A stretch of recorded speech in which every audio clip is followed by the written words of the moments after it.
Chinese people in North America. In recent years, many people have moved to North America from China, but many people do not know that Chinese people have a long history in Canada and the United States. During the 19th century, both Canada and the United States were rapidly expanding to the west, toward the Pacific Ocean. In those days, there were of course no cars or airplanes to allow people and goods to move across the land.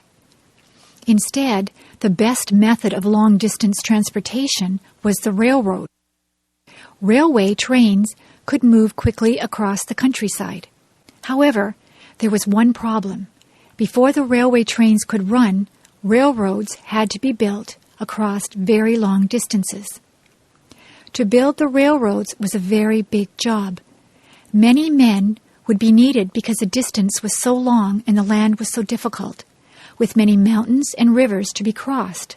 For the men who owned the railroad companies, it would have been too expensive to hire Canadian or American men to build the railroads, because those workers would only work for high wages. The railroad owners decided to get workers from overseas.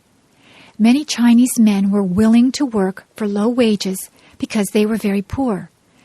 These men would work very hard and send much of the money back to their relatives in China.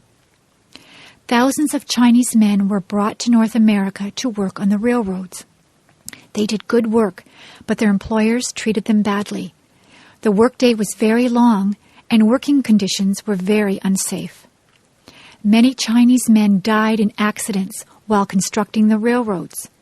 Some Chinese women also came to North America, but there were many more men than women. After the railroads were completed, by about the year 1900, very few Chinese people were allowed to come to North America.